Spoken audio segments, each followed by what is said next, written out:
El Ministerio Público anunció que ha iniciado una investigación de oficio por presunto delito de lesa humanidad a raíz de los informes aparecidos en los medios sobre testimonios de 2 nuevos testigos en el caso Madre Mía. La investigación fue dispuesta por la fiscal Edith Chamorro de la Primera Fiscalía Supraprovincial especializada en delitos de terrorismo y derechos humanos contra quienes resulten responsables de las torturas y desaparición de diversas personas en dicha localidad de La Selva en la década de los 90. Pablo de la Flor, designado hoy director ejecutivo de la Autoridad para la Reconstrucción con Cambios, dijo a través de las redes sociales que asume con entusiasmo, compromiso y humildad el reto. Por su parte, el presidente Kuczynski, tras resaltar las cualidades profesionales de la Flor, dijo que la reconstrucción impulsará la recuperación de la economía en el país. El mandatario descartó también que existan fisuras en el gabinete ministerial, como se ha venido especulando a raíz de la denuncia de un reglaje del que estaría siendo objeto que lanzó hace unos días ante la prensa el ministro de Defensa, Jorge Nieto. Y la Contraloría recomendaría la anulación del contrato con Kunturhuasi o la renegociación del acuerdo al haber encontrado indicios de que la adenda al contrato para la construcción del aeropuerto de Chinchero firmada por el Ministerio de Transportes es lesiva para el Estado y le ocasionaría un perjuicio estimado en 529 millones de dólares, según afirma el semanario Hildebrand en sus 13. Por su parte, el congresista Víctor Andrés García Belaúnde opinó que el proyecto no va más, que la obra debería ser hecha por el Estado y luego licitada a los mejores postores. El presidente del Consejo de Ministros, Fernando Zavala, anunció que a raíz de la derogación del decreto legislativo 1323 se enviará un nuevo proyecto sobre crímenes de odio al Congreso.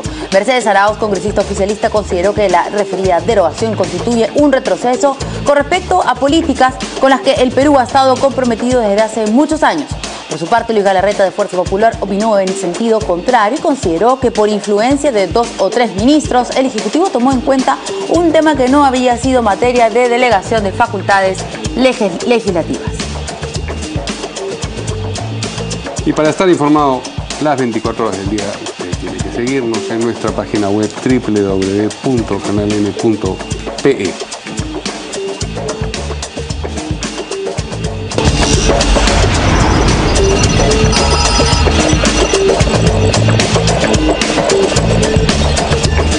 Amigos, buenas noches, bienvenidos a una nueva edición de Portada. ¿Qué tal, Verónica? ¿Cómo estás, Mario? Muy buenas noches. Vamos a presentar a nuestros invitados. Tenemos al expresidente del Congreso, Daniel Abugataz, aquí le damos las buenas noches, y Ditel Columbus, analista político. ¿Cómo estás? Buenas noches, ¿cómo están, caballeros? ¿Cómo están? Bien, antes de entrar con las noticias que hemos anunciado en los titulares, íbamos a comentar algo que ha dicho la presidenta del Congreso, la señora Luz Salgado. Así, bueno, yo estaba buscándolo aquí en la portada del Comercio y ha hablado sobre Alberto Fujimori. Ella ha dicho, quiero ver, ahí lo tenemos, quiero ver libre a Fujimori, pero no encerrado en su casa. Así lo dijo la titular del Congreso ante la posibilidad de beneficiarlo con arresto domiciliario. Claro, esto más o menos va en... No con grilletes, yo creo que se tiene que dar un indulto. No, ni arresto domiciliario tampoco. Es un campo que está para Kuczynski, claro. Hoy en el momento no tenemos el tema, o sea, sí. no le Lo que pasa es que corresponde los grilletes a... Más temprano, en la mañana, Fujimori. El presidente Kuczynski nuevamente dijo que si el Congreso aprobase una medida por la que ciertas personas de cierta edad y cierta condición física pudiesen cumplir su condena en la casa, él la firmaría. Entonces eso es lo que ha motivado el comentario de Luz Salgado. Ella ha dicho, siempre se ha dicho y siempre le ha dicho Keiko Fujimori que no se va a utilizar el poder político para beneficiar a su papá o a cualquier familiar. Es decir, se siguen echando la pelota entre el Ejecutivo y la mayoría congresal sobre quién y qué va a hacer respecto de la situación carcelaria del ingeniero Fujimori. Bueno, yo creo que es claro, sobre todo por quién ha salido y por qué representa Luz Salgado dentro del fujimorismo. Luz Salgado, digamos, es el único eslabón que quedó de los fuertes de Alberto Fujimori, que tuvo la aprobación, por decirlo de una manera, de Keiko. Y lo que está diciéndole al gobierno, después de lo que ha dicho, hay que tomarlo después de lo que ha hecho el presidente en la mañana. Oye, yo no quiero que tú me des prisión domiciliaria, arresto domiciliario. No, señor. Le está poniendo la valla alta, tú me lo liberas, es lo que le está diciendo directamente Luz Salgado, la presidenta del Congreso, y debe saber por qué se lo está diciendo. O sea, usted toma esto como una ¿Y tú no? ¿No? Por supuesto, lo que le está diciendo, estas son las condiciones. ¿Y cuáles serán las consecuencias futuras de que no ocurra el indulto, amnistía o como lo quieran liberar al señor Alberto Fujimori? La seguiremos viendo en los próximos meses y cómo se desarrolla el Congreso de la República. Pero para que salga la presidenta, si hubiera salido Galarreta, Letona, ok, pero si hubiera la presidenta del Congreso a decir eso, yo creo que las cartas están clarísimas. Bueno, era una entrevista en la radio y le hicieron la pregunta, tampoco es que haya salido a decir eso como en un... Ah, bueno, yo recién me estoy enterando de Sí. Bueno, ¿Qué dice sí, Dile Columna? A ver, el presidente viene barajando, vamos a llamarlo así, esa intención de firmar una ley para favorecer a Fujimori y bueno, y teóricamente a cualquier otro reo que esté en la misma condición, ¿no? Pero yo creo de que al margen de la intención del presidente o el vaivén de propuestas del Fujimorismo y del Ejecutivo, el tema va a quedar como la vez pasada, ¿no? En un manoseo político del tema, y va a quedar ahí, ¿no? Sí, pero ¿cómo interpretamos esta no es una aparición, sino el tono de las declaraciones de la señora Salgado? Esa es la novedad, digamos, ¿no? Mira, la presidenta del Congreso o la militante Fuerza Popular, que en ese caso ya sería lo mismo, está señalando pues lo que creo que el ala dura del fujimorismo viene reclamando, que es libertad para Fujimori, ¿no? Y legalmente creo de que están tratando de pues, poner contra las cuerdas al gobierno porque sabemos de que el indulto no procede, ¿no? Y una amnistía tendría que ser por una ley, y la ley no la aprueba el presidente, la aprueba el Congreso. Entonces, como una amnistía sería pues utilizar la mayoría naranja para liberar a Fujimori, no lo van a hacer. Entonces les queda la salida del indulto. Y hoy día ¿no? dijo nuevamente Kuczynski que indulto no. Así es. Entonces sabemos que esto es simplemente un tema de manoseo, ¿no? Político, ¿no? Que al final va a terminar en lo mismo. Archivado el tema y en alguna otra oportunidad se volverá a tocar cuando se necesite pues distraernos con algo. No, pero es que ahora hay una tremenda diferencia. Hay un proyecto de ley en el Congreso. Y eso se va a tener que ver. De todas maneras, podrán decir que no, pero vamos a tener que ver que digan que no. Entonces, hay ahí... comisión, quizás, ¿no? Bueno, pero hemos tenido aquí, de repente nuestros invitados no lo sabían, pero hemos tenido aquí al ex congresista Aguinaga hace no me acuerdo, unos días, creo que fue esta semana o la semana pasada. Y claro, él también decía que no quería lo de arresto domiciliario, que no le gustaría, pero que si se da, porque ya estaba en el Congreso el proyecto, él trataría de convencer a Alberto Fujimori. Que no es lo ideal, pero que sí es lo que se ofreciera. Sí, y además dijo, quiero Siempre ver que se debata ese proyecto presentado por el congresista Vieira. ¿Quiénes están a favor? De la libertad del chino. Y creo que lo implícito es quiénes dentro de la bancada fujimorista. Sí, claro. Vamos a pasar lista casi. Lo que decía Aguinaga, si mal no recuerdo, era que no era libertad un arresto domiciliario. Claro. O sea, que él quería, y además lo dijo como estribillo de campaña, ¿no? Sí. Fujimori libertad, Sí, Fujimori claro. China Hashtag, libertad, China decía, libertad. sí. Y miraba la cámara, además estaba en... Yo espero, Campaña. Es verdad. yo espero Sí. equivocarme, pero creo que el ala dura finalmente se está imponiendo y está poniendo sus condiciones también.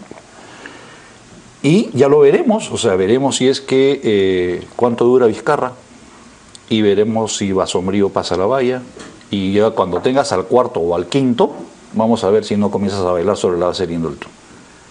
Yo la tengo clarísima. O sea, usted sí cree, porque también ha surgido el debate de que en realidad a Keiko Fujimori y a los nuevos fujimoristas no les conviene que Alberto Fujimori salga de la cárcel porque ya en las encuestas sale Keiko Fujimori como una verdadera lideresa, ha sobrepasado al padre. Está siempre la imagen, pero ya ella ha ganado mucho terreno. Pero ¿Cómo si sería? sale... ¿Cómo sería esa? No, pero por eso te digo que es... Esa es otra cosa, ¿no? Es tan importante que Luz Salgado haya salido con ese discurso. Para mí ya es concluyente. O sea, ya lo que inició Kenji, Sí. Luz Salgado lo ha retomado y por ahí va la cosa. Usted lo que piensa es que le van a ir ajustando la cuerda ministro a ministro Hasta que esté afloje. con la soga al cuello absolutamente y O hasta que ya no tenga oxígeno, es lo que... que no tiene mucho Pero tampoco. usted está hablando de Kenji Fujimori y que Luz Salgado iría Lo por que ese digo mismo que tema. Luz se ha alineado con la postura de Kenji. Pero no de Keiko. No, Keiko está jugando otro partido. Y- Pero creo que ya perdió este. creo que ya perdió este. O sea, de la libertad de la libertad Fujimori, o de alguna manera para que sí. él salga de la cárcel. Bueno. Bien, en cualquier caso, seguimos sintonizados y viendo Seguimos, qué cosa seguiremos informando. Así es. Bien, el Ministerio Público ha anunciado hace realmente menos de una hora, Nada. ¿no?, que ha iniciado una investigación de oficio por el presunto delito de lesa humanidad a raíz de los informes aparecidos en los medios sobre testimonios de 2 nuevos testigos en el caso Madre Mía. La investigación ha sido dispuesta por la fiscal Edith Chamorro, que es de la primera Fiscalía Supraprovincial especializada en delitos de terrorismo y derechos humanos, y es contra quienes resulten responsables de las torturas y desaparición de diversas personas en dicha localidad de la selva en la década de los 90. Es decir, es una especie de al que le cae el guante que se lo chante, pero todos sabemos, digamos, con qué tienen que ver estos nuevos testimonios aparecidos. Eso es lo importante, porque ya no podríamos estar hablando del refrito del que hablaba el expresidente, ¿no es cierto? Porque un refrito sería si estuviéramos hablando de los mismos torturados y asesinados. Así es. Aquella vez, acá estamos hablando de otros, y eso es lo que hizo el colega Beto Ortiz, que fue a través de su programa que difundió, él mismo viajó para poder obtener estas declaraciones, y lo dice el comunicado de la Fiscalía. De acuerdo a los informes difundidos en el programa de Beto Saber, las víctimas habrían sido torturadas y arrojadas al río por orden de los mandos militares que controlaban la zona, luego que fueran acusadas de terrorismo. O sea, esa historia ya la hemos conocido, lo que pasa es que ahora dicen que ha sido un expresidente el que estaba haciendo eso. La aparición de estos nuevos testigos constituye elementos suficientes para iniciar una nueva investigación, la misma que buscar establecer a los responsables de dichos asesinatos. Entonces es la fiscal, Edith Chamorro. Edith Chamorro la que va a estar a cargo de estas investigaciones. ¿Qué dice el señor Abugataz? Porque yo, como ciudadana que no votó por el señor Ollanta-Humala, pero que ha sido mi presidente, me da escalofríos. Alucinar al expresidente no siendo el autor mediato, sino el ejecutor de una tortura y un asesinato. Bueno, ¿Qué dice usted que ha sido su... Yo no solamente voté, sino que puse el pecho 200.000 veces por eso. Y yo me siento mal, por eso le pregunto a usted. Imagínate. Bueno, yo creo que lo que hay que hacer en este momento es darle todo el apoyo al Ministerio Público, que hagan las investigaciones que tienen que hacer. Bueno, me llama la atención que han dicho contra quienes resultan responsables. O sea, no están diciendo que están investigando directamente al señor Humala. No, es sobre los... A ver, quizás es la formulación protocolar que se hace, ¿no? Bueno, lo que dice es que el Ministerio Público inició investigación de oficio por presunto delito de lesa humanidad tras la reciente difusión de estos informes, en los que se puede apreciar testimonios de nuevos testigos en el caso de los asesinatos ocurridos en la localidad de Madre Mía. Responsables. O sea, es de Madre Mía en general, ¿no? Porque en la década de los no solamente 90, él. Sí. En toda la década de los 90, dice. Yo creo que es imperativo, urgente, imprescindible de que esto se investigue hasta el final. Yo creo que para toda la ciudadanía, porque no solamente Daniel Abugataz, sino 6 millones y pico votaron por el señor Humala para ser presidente de la República. Pero de lejitos, pues. No, de lejos sí, pero... O sea, de lejos hemos visto al señor Humala, pero... O sea, ¿usted cuánto tiempo ha estado con él? Cerca a él, digo. Cerca a él 9 años, más o menos. Bueno, en 9 años uno sabe, no, pues este señor nunca va a hacer eso, ¿no? Puede hacer estas cosas, no sé, puede ser tacaño, mala gente, abusivo, cretino, no sé. Nunca he visto pero asesino... En honor a la verdad, yo nunca he visto ningún gesto o señal que te pueda sugerir de que este señor tiene, que sea un psicópata o que tenga, bueno, salvo que sea un psicópata. Porque no se nota. Que no se nota, ¿no? Claro. O sea, salvo que sea un psicópata, que ya ahí sí. ¿Qué te puedo ¿Y alguna decir? vez hablaron sobre estos temas? El de Madre Mía con él. Sí, claro, en la campaña, sobre todo en el periodo 2006, ahí se habló. Más fuerte, ¿no? Se habló, hubieron reuniones con los abogados. ¿Usted tuvo dudas en un momento? Cuando salió la información de que la Coordinadora de Derechos Humanos, o como se llame, la que estaba promoviendo estas investigaciones, había ofrecido dádivas económicas a los comuneros, a los pobladores, para que lo involucren a Humala, para mí me quedó claro que esto era parte de la campaña sucia, que además que era una campaña enorme, sucia, contra el Partido Nacionalista. De la izquierda, en ese momento, porque está hablando de la Coordinadora de Derechos Humanos. Claro, no, pero una parte de la campaña sucia. El resto de la campaña que teníamos, acuérdate del año 2006, o sea, era infame, o sea, tenía petardos por todos lados todo el día. Cuando nosotros nos presentan el caso así y los abogados nos explican, nos quedamos tranquilos, absolutamente convencidos de que no había, además que él juró en todos los tonos de que no tenía absolutamente nada que ver.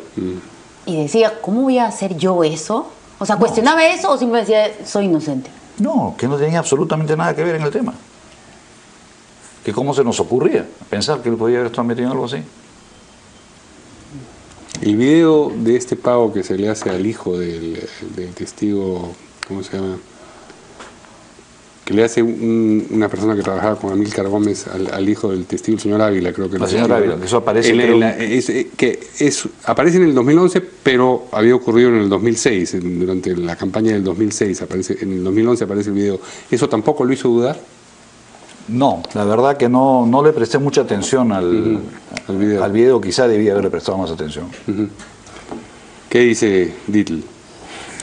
Partiendo por el tema del Ministerio Público, normalmente cuando se interpone una denuncia contra los que resulten responsables, o son dos cosas, o porque la magnitud de los implicados es tal que todavía no se puede determinar, o porque simplemente es pasadito por agua tibia y para cumplir con el trámite, ¿no? Porque si estamos hablando pues de, y si el comunicado es como es tal cual lo han señalado, que dicen el tema de Madre Mía, se sabe pues de que uno de los implicados es el expresidente Humala, ¿no? Y ha sido investigado por el tema. Entonces yo no entiendo por qué utilizar pues tecnicismos procesales y no señalar que es contra Ollanta Humala y los que resulten responsables, ¿no? Porque ese tema de los que resulten responsables es como que muy abierto. A ver, veamos pues quién cae, ¿no? Cuando yo creo que el trabajo está mucho más avanzado. De repente se están cuidando un poquito, pues, para que después no salgan a decir que adelantaron opinión, que estaban haciendo. No, porque eso no es adelantar opinión.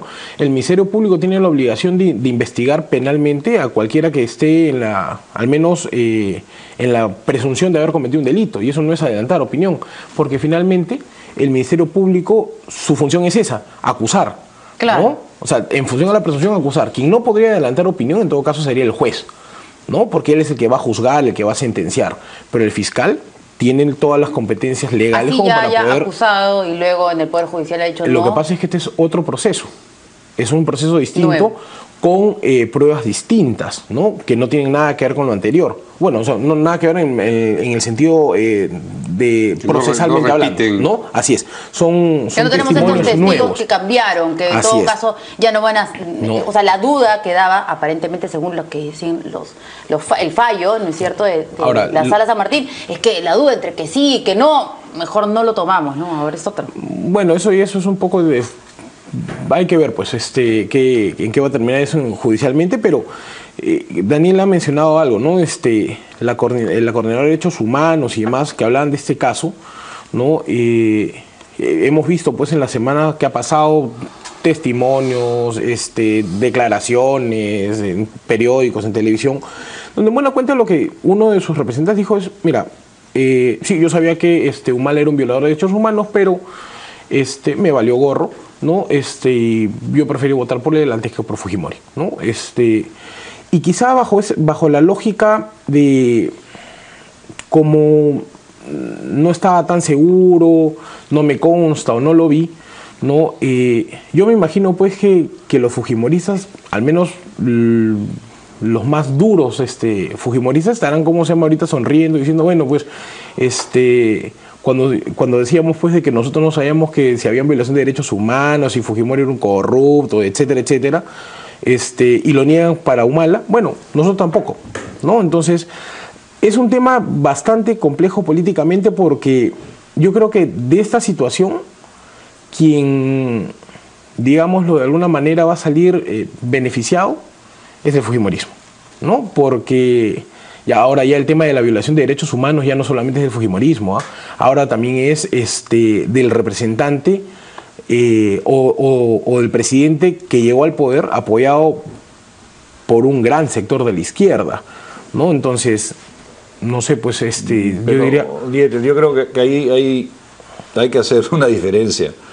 Una cosa es violar los derechos humanos siendo tú presidente de la República en tu gobierno, y si fuera el caso, que es cierto que el señor Humala los hizo cuando fue militar durante el gobierno del señor Fujimori. No, ahí o sea, Daniel, si él ha violado derechos humanos durante su gobierno, son dos cosas distintas. No, Daniel. Quien viola derechos humanos lo viola siendo presidente, guachimán, candidato, quien sea. O sea, la violación de derechos humanos es una sola, ¿no? O sea, si el señor de la esquina que vende moliente abusa de lo que sea de otra persona, es tan delincuente y tan culpable como lo puede ser Fujimori, como lo puede ser Humala, como lo que puede ser. Pero parece que al congresista no le parece tanto. No es que no sea tanto. Desarrolle su idea. Desarrolle la diferencia. Lo que estoy diciendo yo, que una cosa es cometer las violaciones de derechos humanos en la función de presidente de la República del país, y en el caso del señor Humala hubiera cometido, si es cierto, siendo un oficial del ejército peruano. Pero los candidatos no eran el ingeniero Fujimori y Humala, sino eran Keiko Fujimori y Humala, y Keiko no había cometido ninguno de esos crímenes.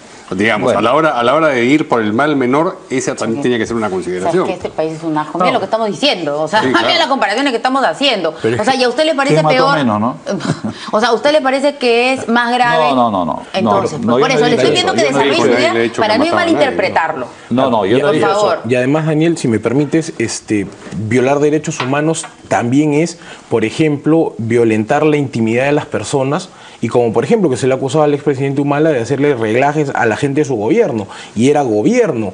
Entonces, el tema es, yo creo que el presidente Humala, ¿no? Tiene muchas cosas que explicar, no va a saber explicarlas, creo yo, y esta investigación es, creo, lo que necesitamos para ya pasar a la discusión de fondo, porque estábamos discutiendo el tema. Si se abría o no se abría. Es un refrito, no, pero puede ser que sí es un refrito, pero el refrito es Humala. Él está refrito con esta situación, creo yo, ¿no? Ya no vamos a entrar al tecnicismo legal si es que cosa juzgada, que no, ya fue, ahí nomás quedó el tema. Esta es una investigación nueva con elementos, materia de análisis desde el punto de vista procesal, nuevos. Entonces, ahora vamos a ver qué cosa pasa, ¿no? Yo creo que lo que se merece nuestro país es que se esclarezca el tema, porque ya tenemos un presidente preso por temas de derechos humanos y demás. Tenemos otro que está fuera del país, ¿no? Yo dificulto que regrese. Tenemos otro que, aparte, violador de derechos humanos presidencial. Ya, pues, vamos a ver qué pasa con los demás. García, bueno, ojalá que no pase nada con Kuczynski, ¿no? Vamos a ver qué pasa cuando termine el 2021. O sea, entonces, de 4-3, o sea, para hacer conclusión, para ser presidente de la República tiene que violar derechos humanos. Qué terrible, uno con el frontón, otro con Madre Mía y el otro con la cantuta y con todos los crímenes. Yo creo que el panorama es trágico, o sea, es trágico para el país. Pero hay una cosa que a mí me llama la atención. ¿Cuándo las violaciones de derechos humanos importan y cuándo no importan? O sea, a nosotros nos chuponearon durante la campaña del año 2010-2011 como les dio la gana. Como les dio la gana. Y lo digo con nombre propio. General Morán, director de la Lirandro, hizo lo que quiso con nosotros.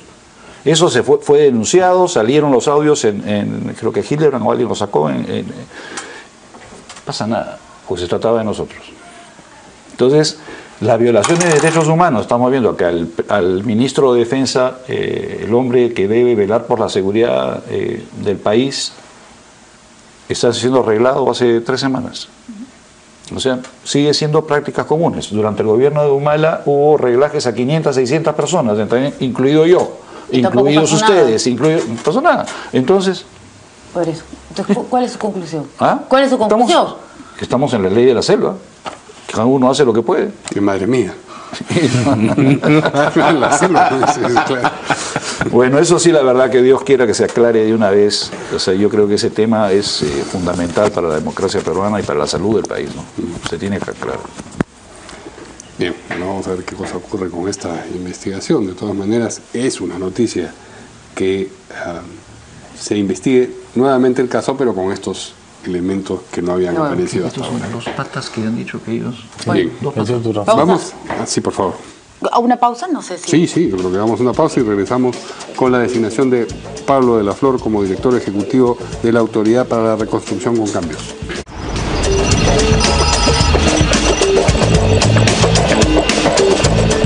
Bueno, finalmente si nos permiten, ya estamos al aire. Bueno, finalmente el señor Pablo de la Flor ha sido designado como director ejecutivo de la Autoridad para la Reconstrucción con Cambios. Ayer creo que estuvimos hablando sobre él, ¿no? Sobre su nombre. ¿Salió? Era uno de las salió uno posibilidades, de los voceados. Y él ha emitido un tuit a través de su cuenta y dice, bueno, que se siente muy entusiasmado, que asume esto con responsabilidad, compromiso, humildad, es todo un reto. Conoce, entiendo, al señor Kuczynski y también al señor Zavala de otros cargos anteriores en los que él ha estado. Vamos a escuchar qué es lo que ha dicho el presidente del Consejo de Ministros sobre el señor Pablo de la Flor. Estoy muy contento. Pablo de la Flor es una persona que tiene experiencia en el sector público, 2 veces ha tenido cargos públicos, tiene experiencia en el sector privado, comunica bien y además ya tiene una probada experiencia en términos de articular planes a nivel de gobierno regional, local y sobre todo con la sociedad civil. Así que estamos muy contentos de la incorporación de Pablo de la Flor. Ya tenemos el proyecto de ley, ya el Ministerio de Economía ha aprobado alrededor de 20.000 millones de soles para este proceso de reconstrucción, que vamos a hacerlo diferente y realmente vamos a buscar mejorar la calidad de vida de los peruanos. Y tercero, ya tenemos el director ejecutivo, así que el lunes ya instalamos el directorio y nos ponemos a trabajar. ¿Oficina en el interior del país? ¿Oficina en el interior del país? Van a viajar a Piura, eso es lo que dijo además, ¿cierto? ¿Qué les parece esta designación que dice el doctor Bogotás? Bueno, me parece que es un excelente secretario para el señor Zavala. Yo creo que reúne, está inclusive sobrecalificado. En el fondo, quien va a manejar la reconstrucción es el presidente del Consejo de Ministros, el presidente del directorio de la autoridad pero hay un tema que creo yo que ahí no están tomándolo muy en serio. El único de todos los 6, o sea, de los 5 del directorio más el nuevo Pablo de la Flor, que tiene experiencia en ejecución de obra pública, es Martín Vizcarra. Es el único. Y todo esto va a ser gestión de obra pública, no solamente por el gobierno central, sino los gobiernos distritales, porque han puntualizado de que les van a dar los recursos para que ejecuten los gobiernos distritales, los gobiernos provinciales y regionales. Ahí me parece que van a tener algún tipo de problemas porque Pablo de la Flor ha sido muy bueno negociando tratados de libre comercio, es una persona que conoce mucho de esa área, pero nunca ha tenido una función ejecutora dentro del aparato del Estado, que son temas completamente distintos. Ponte a convocar, ponte a licitar, ponte a la ley de contrataciones, son temas completamente distintos. Ahora, yo creo que Pablo de la Flor tiene ya experiencia pública, eso ya lo sabemos, experiencia privada, y justamente era lo que estaba buscando, creo, el premier Zavala, ¿no? Alguien que pueda conjugar esos dos roles, ¿no? Juntar lo privado y lo público. Ahora, sí es cierto lo que dice Daniel, bueno, en el Estado hay complicaciones pues, para ejecutar obras y demás, ¿no? Pero yo leía, pues, en un par de diarios que señalaban que una de las cosas que quiere hacer el gobierno es ejecutar obras, sí, pero no por la administración directa, ¿no? O no a través de la ley de contrataciones, sino trabajar mucho este tema de obras por impuestos, ¿no? Y en eso el BCP ha participado bastante, ¿no? Con él hay que precisarlo, porque de repente el público no tiene por qué conocerlo. El BCP con Pablo de la Flor ha trabajado mucho el tema de obras por impuestos. Entonces, si uno de los pilares de esta nueva autoridad va a ser ejecutar obras por impuestos, eso quiere decir que el privado va a hacer previa coordinación y demás la ejecución de las obras a cambio de los impuestos que le dé al Estado.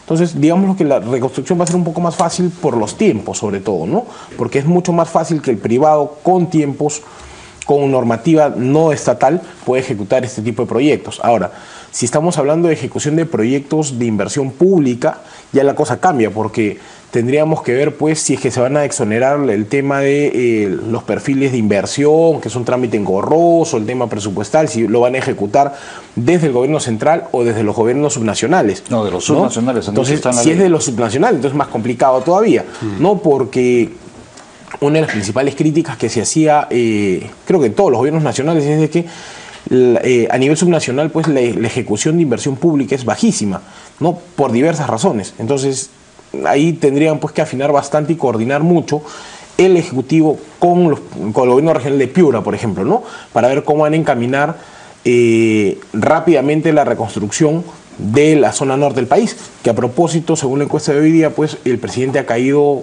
creo que 2 puntos.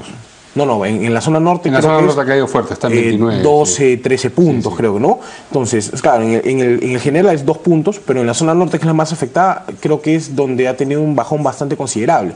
Entonces, yo creo de que justo están viajando a Piura para volver a reconectarse con la ciudadanía de esa parte del país y decirle, por si acaso, no fue solamente un hipo, ¿no? Estamos viniendo acá a cumplir pues con no una promesa, sino con su obligación.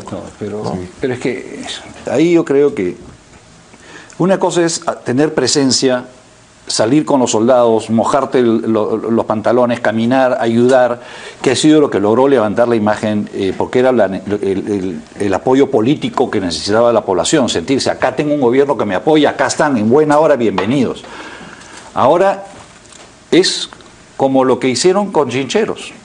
O sea, fue a anunciar el presidente Chincheros y tú te volteas y yo digo, ¿dónde está Chincheros? Ahora van a ir a anunciar y las obras no van a llegar ni en una semana, ni en 2 semanas, ni en 3 semanas, ni en 4 semanas. Entonces ya comienza a haber otro tipo de reacción. Ahora, sí resulta inteligente, digamos, agarrar a la empresa privada que mejor ha ejecutado las obras por impuestos y tú encárgate. Pero el Banco de Crédito no se va a poder encargar de 20.000 millones de obras de reconstrucción. Pero él se refería a la gestión, sino que él le ha hecho. Entonces es una persona que está preparada para poder hacer esa gestión con esta empresa y con muchas otras empresas, ¿no? Bueno, ojalá que se pueda realizar todo sobre la base de obras por impuestos. Sería quizá finalmente una solución para el país, ¿no? Eliminar la obra pública y convertirlo todo en obras por impuestos en lo que se pueda, ¿no? Ahora, a propósito de la idoneidad del señor de la Flor para el cargo, el entusiasmo no solamente ha surgido en el oficialismo, que sería de esperar porque son ellos los que lo han nombrado, sino también en otros sectores políticos. Acá tenemos declaraciones de Víctor Andrés García Belaúnde, de Acción Popular, y del congresista Velázquez, que es Ken de Lapra. Vamos a escucharlas. Yo lo conozco y tengo un buen concepto de él. Ojalá que tenga suerte, ojalá que lo apoyen. Necesita mucho apoyo de los gobiernos locales y del gobierno nacional. Y también del Congreso, porque va a venir al Congreso a rendir cuentas. Y él debería ser el más interesado en pedir constantemente la fiscalización del Congreso y de la Contraloría General de la República. Muchas gracias. Muchas gracias, conversábamos. Bueno, Pablo de la Flor es un reconocido técnico. Tiene experiencia en la administración pública, ha sido viceministro, pero además en los últimos años se ha dedicado a promover estas obras por impuestos, especialmente en escuelas, y también tiene obviamente una trayectoria en la iniciativa privada. Yo creo que es la persona indicada para dirigir, para ser el director ejecutivo del plan de reconstrucción en el país, ¿no? Además tiene la confianza del presidente Kuczynski, que ha trabajado con él, y también con Fernando Zavala, ¿no? Bueno. A ver, ¿qué decía? Tenía un comentario. No, es que es muy preciso y muy real lo que está diciendo. Lo que le comentábamos fuera de cámara era, pues, si al final la lógica va a ser reconstruir el país por obra por impuestos, que es en realidad la participación del privado supliendo al Estado, y esa meta se logra, bueno, bienvenido, ¿no? Pero le va a enviar el mensaje de que entonces el Estado no es necesario para nada, ¿no? Entonces es simplemente... No, va a ser el gestor, el administrador. No, porque el tema del marco legal de obra por impuestos ya está. Simplemente lo que vas a hacer es ahora enfocar el esfuerzo de obra por impuesto al tema de reconstrucción, específicamente a ello. Claro, pero no se les va a dejar tampoco al privado. Y que decide qué obra es la que se hace. ¿Cómo es? ¿Cómo vamos a hacerlo? O sea, ¿no va a ser el organizador? Pero, digamos, ¿Eso va a ser el señor? no va a ser un descubrimiento. Claro, o sea, no es un tema... pólvora que no sí, se... claro, ¿no? Pero por eso yo digo, si es que el tema llega pues a concretarse como se espera, ¿no? Entonces eso sería pues una muestra de que en realidad tenía razón. La ineficiencia estatal pues es lo que finalmente termina pues complicándonos. Lo maravilloso sería que podamos decir mi pensión de jubilación por impuestos, ¿no? O sea, sería genial. O sea, porque la verdad, ahora, estamos viendo en ese camino, y yo creo que no hay que ser ciegos. O sea, se está reconociendo de la incapacidad ejecutiva del Estado. Hay un reconocimiento abierto en el caso de los Juegos Panamericanos. Están entregándole la llave, toma al gobierno inglés, encárguense ustedes, sus empresas, hagan todo, se acabó. Que a la larga, voy en tu línea, Dietel, o sea, va a ocurrir eventualmente, no creo que sea un disparate pensar en entregar al Ministerio de Transportes y Comunicaciones. De repente se lo entregas, que lo administre todos los recursos, que lo administre otro país. Si ya estás haciendo, lo vas a hacer con la reconstrucción, lo estás haciendo con los Juegos Panamericanos. Entrega las otras obras donde estás atrasado. Pues todo el Ministerio de Transporte y Comunicaciones no camina, entrégaselo. Pues. ¿Quiénes son buenos haciendo obras? Los franceses, entrégaselo a los franceses. Gobierno a gobierno, manejen ustedes el Ministerio de Transporte. ¿Por qué no? Ay, pero ¿por qué se pone así? A ver. ¿Pero por qué no? Doctor, ¿por qué se pone así? Termina acá a poner ideas. O sea, ¿a ti no te gustaría tener un sistema de salud, no te gustaría tener un sistema de salud eficiente? Me gustaría, aunque sea que haya medicinas en los hospitales. Pues, con eso me bastaría. Entrégaselo a la empresa privada, entrégaselo a otro país que lo administre. O sea, ¿no está usted de acuerdo cómo se va a hacer esto, lo de la reconstrucción? No, sí estoy de acuerdo. Entonces, lo que tengo es, espero que, no sé, yo la verdad que ahí no veo experiencia en obra. Y esto es todo obra. Buscan a gente, pues, que contraten gente de afuera también. Me imagino que lo harán. Bien, de otro lado, hoy el presidente insistió en descartar que existan tensiones al interior, fisuras, fue la palabra que utilizó en el gabinete, como se ha venido especulando a raíz de la denuncia de reglaje que hizo el ministro de Defensa, Jorge Nieto. Pero bueno, eso es lo que es de esperar, ¿no? Nadie se imagina al presidente diciendo, bueno, sí, en efecto, el gabinete está con grietas y no, bueno, yo sí podría imaginar al presidente diciendo algo así. Es verdad. Sí, claro. Sí. O sea, siendo honestos, Mario, quien nos ve, ¿quién no se puede imaginar al presidente diciendo un día, sí, bueno, estamos complicados? Bueno, ¿no? dijo que no se hablan. Que el Congreso ¿no? era como un salón de clase, ¿no dijo? Que se tiran cosas, dijo eso. Entonces podría decir lo mismo del Ejecutivo, ¿no? Si es un salón, hay que ver pues, quién es el profesor Girafales en ese... No, yo sí no me lo imagino diciendo que hay grietas en el gabinete, pues sería decir que aquello que está bajo su férula, digamos, no está funcionando. Cuando habla del Congreso, finalmente está hablando de un cuerpo externo, ¿no? No del Ejecutivo, sino del Legislativo. Bueno. Pero bueno, entiendo a dónde va la única parte de la encuesta de la que hemos estado comentando, que hemos estado hablando, que me llama poderosamente la atención, es el incremento de los no opino. O sea, hay en algunos casos de 10, 15% de incremento. Mi lectura es, ¿sabes qué? Ya no me interesa ni me pregunte por esta gente. Y eso es preocupante. O sea, si ya estamos a ese nivel que la gente comienza, ¿sabes qué? No me interesa lo que haga esta gente. Claro, mira, lo que pasa es que son yo creo que parte, vamos a llamarlo así, falta de tino político, ¿no? A propósito de lo que decía Mario, ¿no? Que salieron a decir lo de los reglajes y demás, ¿no? Yo creo de que no era muy prudente o no fue muy prudente que justamente el ministro de Defensa salga a decir pues que a él le están haciendo un reglaje como si fuera cualquier cosa, ¿no? Luego sale el ministro del Interior y dice, y por si acaso yo no lo he arreglado. Pero ¿no? porque le preguntan, ¿no? Sí, claro, pero o sea, pudo evadir la pregunta. El comentario, ya que mencionas al presidente de la República diciendo, a mí no me está siguiendo nadie, de repente a él sí. Me parece que es una frivolización de una denuncia que o es muy seria o es una irresponsabilidad absoluta. En ninguno de los dos casos estamos ante una circunstancia graciosa. Y Mario, dime una cosa, con ese tipo de respuestas, ¿tú no esperarías que el presidente diga que no, pero es buena gente? Pero ha sido, el tema es bien serio. Claro, el tema es sumamente serio. Y peor, a mí me parece muy grave la respuesta de Zavala, ¿no? Atribuirle esto una vez más a la empresa privada también, ¿no? O sea, ahora hasta los reglajes son... Ahora por impuestos. SA. ¿No? Reglajes por impuestos.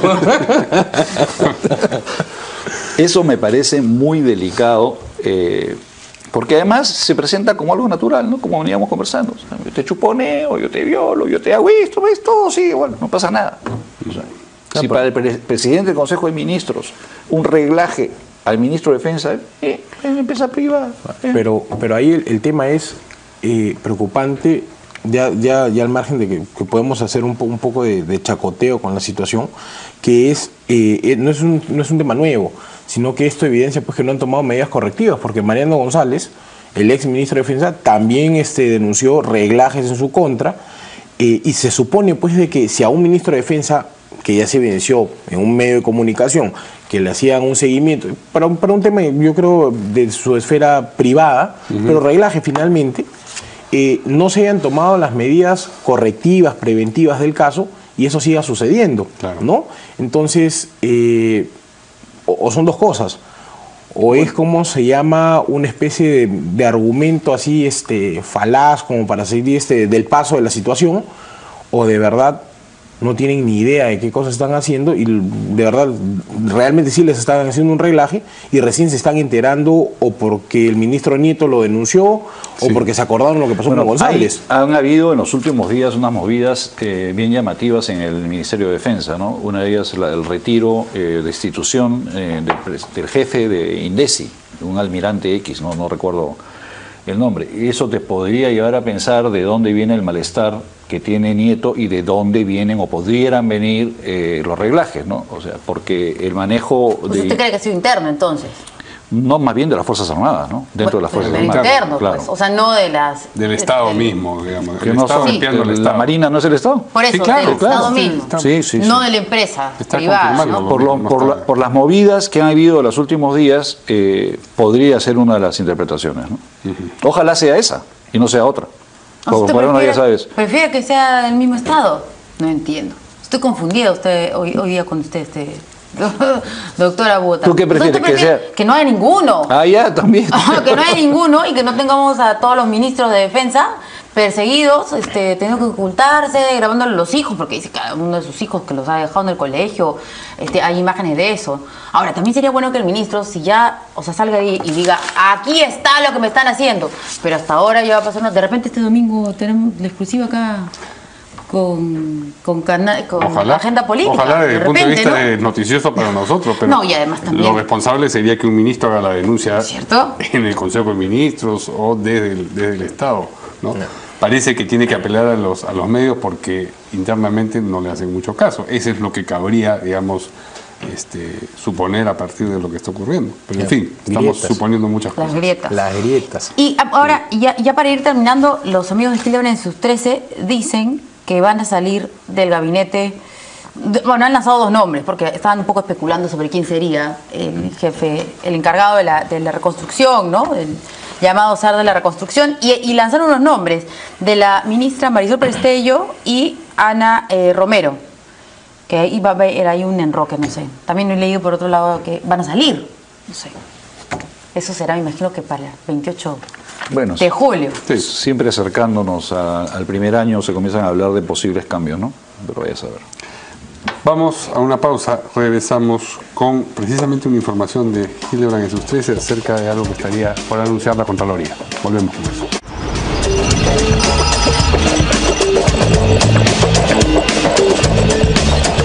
Muy bien, como decíamos antes de la pausa, según Hildebrand en sus 13 tiene un informe en el sentido de que la Contraloría estaría por presentar un informe en el que se recomienda la anulación del contrato con Conturhuasi para la construcción del aeropuerto de Chinchero, como ustedes saben, o por lo menos su renegociación, porque habría encontrado indicios a partir de la adenda firmada por el Estado en ese contrato, de que esto sería lesivo para el Estado y le ocasionaría un perjuicio estimado en 529 millones de dólares. Ahí está, ahí vemos las páginas del informe.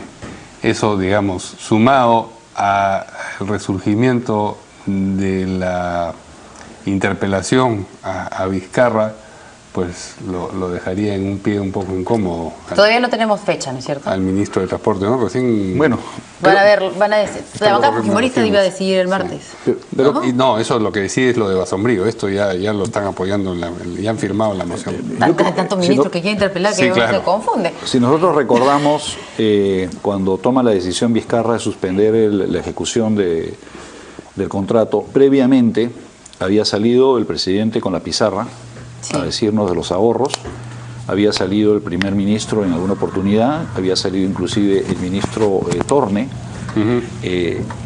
y evidentemente Vizcarra dando todas las explicaciones y justificando el caso. Entonces, yo sí creo en lo que está diciendo la Contraloría. Además, cualquiera que hubiera leído la adenda y se hubiera leído el contrato anterior sabía que habían cosas que no cuadraban. Ahora, ¿qué cosa vamos a decir? O sea, estamos en el mismo escenario de que puede venir un ministro o un presidente de Proinversión, contarle el cuento a un presidente de la República para que salga a decir lo que dijo PPK, cuando la Contraloría dice que no ahorramos 700 millones de soles, sino que perdemos 526 millones de dólares. Entonces, el tema, al margen de que vaya o no vaya, al margen de que lo que pase con Vizcarra, ¿qué nos está pasando? O sea, ¿cómo estamos haciendo las cosas? ¿Por qué no se quiere cambiar de una vez por todas? O sea, a mí me genera cierta gracia esto de la reconstrucción con cambio. ¿Por qué no cambiamos los sistemas de contrataciones y adquisiciones del Estado de una vez por todas? ¿Por qué mantienen un sistema que se presta, digámoslo, en el mejor tono para que tonteen a los ministros? Digamos, no lo hacen de malos, o sea, lo hacen de tontos, pero una tontería que le cuesta al país 526 millones de soles. No, 529 millones de dólares, dice, estima la información que trae el semanario. Mira, ya la vez pasada se quiso interpelar a Vizcarra. Yo creo que por ahí lo comenté. Yo creo que cuando suspendieron la interpelación, independientemente del tema procesal, porque los plazos ya se le habían agotado al Congreso, yo creo que para evitar que justamente el Congreso se le vaya a fustigar el tema de que ellos le tienen una especie de encono al gobierno y demás, y por eso están tratando a la Prepo impulsar una interpelación y posible censura. Dijeron, bueno, si el Contralor dijo de que en mayo sale cómo se llama el informe, y un poco el Contralor ya había dicho antes de este informe, ¿no?, en el hipotético que salga tal cual dice este semanario, que habían irregularidades en el contrato, o sea, se avisoraba pues que la respuesta de la Contraloría iba a ser más o menos en esa línea. Entonces ahora lo que han dicho es, bueno, ya va a haber un informe de Contraloría donde dice que hay irregularidades, bueno, ahora sí interpelemos, porque ya no somos nosotros, no van a decir que es un tema político, sino es un tema técnico, ¿no? Pero el tema que Contraloría, habría que esperar el informe, que Contraloría diga que hayan presuntas irregularidades, tampoco implica que el gobierno tenga que automáticamente declarar la nulidad del contrato, ¿no? Porque Contraloría lo que va a hacer es emitir una opinión. Perdón, ¿no? además, lo que ha hecho este gobierno es el tema de la adenda. Sí, claro. No el contrato. Perdón, la adenda, sí. La adenda, ¿no? Entonces, que la Contraloría va a decir que la adenda del contrato de Chinchero es nula, hay irregularidades, es la opinión de la Contraloría. El gobierno tiene la posibilidad de o acoger las observaciones o no acogerlas, ¿no? Como pasó con la interoceánica, claro, ¿no? Entonces, sí, contratan un estudio de abogados, ¿no? Que esta vez sí pues lo hagan mejor y con los tiempos regulares, ¿no? Y que el estudio de abogados le dirá, bueno, no es verdad, no es nulo, etcétera, etcétera. Y tú sí verás en 20 años que le abrieron el proceso por lo que hicieron con el tema de Chinchero. Lo que yo tengo entendido es que hay una carpeta fiscal con bastantes nombres de personas. O sea, si tú vas a continuar con personas que han elaborado la adenda, que están siendo puestas a disposición del Ministerio Público porque según la Contraloría hubieran cometido ilícitos penales, bueno, si vas a continuar así, pues te digo, cualquier cosa, hagan lo que quieran. No, pero es que, son dos cosas distintas, pues. Si Contraloría habla de solamente nulidad del contrato por temas administrativos, es un tema opinable. Si Contraloría dentro del informe termina determinando responsabilidad penal de los funcionarios que han participado en la adenda, ya ese es otro tema, porque ahí Contraloría lo que tiene que hacer es elevar el tema al Ministerio Público, la Fiscalía Anticorrupción tendría que hacer una investigación, y lo cual ya sería mucho más complejo. El gobierno puede tirar para adelante a pesar del informe de Contraloría, pero ya es otro precio, digamos, ¿no? Sí. Sobre todo Vizcarra habiéndoles dicho a los cusqueños, si ustedes me dicen que yo suspenda esto, lo suspendo, les dijo cuando fue a visitarlos ahí, y además detuvo la firma antes precisamente por las observaciones de las que se hablaba de Contraloría, de manera que de que se puede hacer, por supuesto, pero ya el costo político de eso... Claro, lo sano es no hacerlo. Y ¿no? Además con la interpelación jugando en el Congreso, digamos, un escenario, una tormenta perfecta que se está armando. Y además a Telefónica y le dices, hámelo por hora, por impuestos, hámelo al aeropuerto y se acabó el cuento. Y tienes tu aeropuerto en 2 años. ¿Y qué hacemos con el contrato? ¿Ah? ¿Qué hacemos con el contrato que firmó el señor Humala? El contrato ya se cayó hace rato. No, pero no está lo ha revivido. vigente. Lo que pasa es que vamos a tener que pagar una multa enorme porque han firmado la adenda. ¿Para qué han firmado la adenda? ¿No cree que hay responsabilidades del gobierno pasado sobre este tema? Yo, por supuesto que sí, pero por brutos. Por brutos. En este caso, por brutos. ¿El señor Humala? No, pues Humala los que han hecho el contrato en Proinversión y los que han manejado Proinversión. Es que el tema Chinchero no solamente es el tema de la adenda, o sea, para ser totalmente justos y no es endilgarle el tema solamente a este gobierno.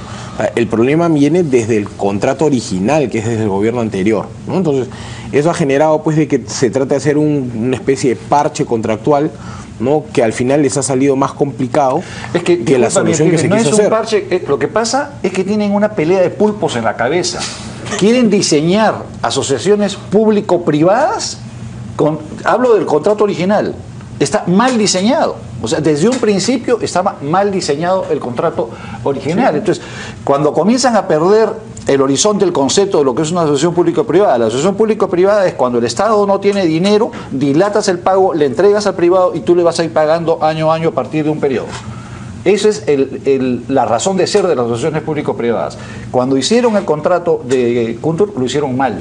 El señor Segura, que salga en todos los canales de televisión, es un mamarracho lo que hizo en el contrato. Y no es el único, no es el único mamarracho que hizo el señor Segura. Vamos a escuchar lo que ha dicho el presidente del Consejo de Ministros a propósito del informe. Dice que espera que sea favorable. Lo que les puedo decir en el tema de Chincheros es que está en el proceso de elaboración del informe, así que no creo que sea todavía difundido. Esperamos que ese informe sea favorable para continuar con este proyecto. Estamos con la conciencia tranquila de que realmente se ha buscado mejorar el contrato inicial, buscar que sea menos oneroso para el Estado y 3, realmente que sea un aeropuerto que beneficia a todo el sur del Perú. ¿Y si es oneroso y si es adverso, Premier? Ustedes no nos ponemos en esa situación, creemos que va a ser favorable, seguramente pueden haber observaciones que pueden ser subsanables. Necesitamos un aeropuerto en Chinchero, necesitamos seguir con el desarrollo del país. En ese sentido, doctor Zavala, hablando justamente de Bueno, veremos qué pasa con ese tema de Chinchero, pero el señor Zavala también habló sobre lo que ocurrió ayer a la medianoche en el Congreso de la República, que finalmente se decidió derogar el decreto legislativo 1323 y ha dicho, bueno, en donde se habla sobre los crímenes de odio, y el Premier lo que ha dicho es que el Ejecutivo va a enviar su proyecto de ley, porque lo que decía el fujimorismo en el primer momento, claro, decía que no se habían pedido facultades legislativas para esos temas específicamente y que si quieren que se haga alguna modificación, pues entonces que manden un proyecto de ley, que ya ha sido presentado además por la congresista Leila Chihuán y otros fujimoristas, un proyecto en ese sentido. A ver, ¿qué es lo que dicen nuestros invitados? Nos queda poquito tiempo. ¿Ya tendrán listo el proyecto o este es simplemente el anuncio y después de una semana lo trabajarán y lo presentarán? No, yo digo, ¿no? Porque la semana pasada hicieron su conferencia de prensa para anunciar el tema de la bicameralidad y demás, y presentaron otra cosa y recién lo acaban de presentar esta semana, ¿no? Parece que se dieron cuenta que no hicieron el trabajo de lo que habían anunciado. Ojalá que en esta oportunidad sea igual. Pero yo creo de que es lo más sano que pueda hacer el gobierno, ¿no? Porque enfrascarse ya en una discusión sobre que si tenían las facultades o no van a ganar nada. Yo creo que lo que ahora toca es de que si ellos consideran que se debe regular ese tema, y yo coincido en ello, que presenten el proyecto de ley. Ya hay 2 o 3 bancadas creo que han presentado proyectos similares, ¿no? El tema es no ver quién presenta más proyectos, ¿no? Sino que haga una mesa de trabajo, ¿cómo se llama? Para poder ver... Endurecer, ¿no es cierto? Sí, claro. Hay que precisar, endurecer las penas, porque hay una pena, pero lo que se pretendía, digamos, aquí era endurecearlas, y ahora se han presentado estos proyectos. O bueno, el Ejecutivo va a presentar también. Esperemos. Bueno, a ver, ¿qué dice? Yo esto lo veo desde mi perspectiva. He pasado 10 años en el Congreso, haber iniciado mi carrera política ilusionado con lo que podías hacer a través de las leyes y ver el fracaso absoluto que son el sistema legislativo nacional. Yo creo que todos tenemos derecho a la justicia, todos. Quizá las poblaciones vulnerables más que otros, pero la justicia elemental la tienen todos. Y el tema de la comunidad LGTB, ¿no? Pasa por un tema educativo, pasa por un tema policial, pasa por un tema del seguimiento y sanción y acusación del delito, el Ministerio Público y el Poder Judicial. ¿Creen que con una ley que quintuplique ya cadena perpetua va a mejorar algo? ¿Va a haber justicia? No. Entonces, están perdiendo el tiempo cuando no están enfocándose en las reformas reales que hay que hacer. ¿Cuáles serían? Tienes que mejorar el sistema de justicia en el país, el sistema educativo, ya que nos encantan las palabras enfoque, ¿no es cierto? Porque ahora, si tú no enfocas, no estás en el club, ¿ah? O sea, yo enfoco, tú enfocas, todo enfoque, ¿no? Todos enfocados. Todos enfocados. O sea, enfoque de género, enfoque de esto, enfoque del otro, son unos tombes todos enfocados. Pero si no... No, por favor. Enfócate. Enfóquese. No, este es un tema mucho más complejo que requiere otro tipo de actitudes donde no solamente está el poder legislativo. ¿Y eso qué es? ¿Populismo penitenciario? Eso es porque, digamos, anunciar medidas de ese tipo tiene... Es demagogia. Eso es demagogia pura. Y yo creo que el pueblo y las comunidades afectadas, sean las damas, todos aquellos que sufren en el Perú, merecen más respeto y una posición mucho más seria y sólida.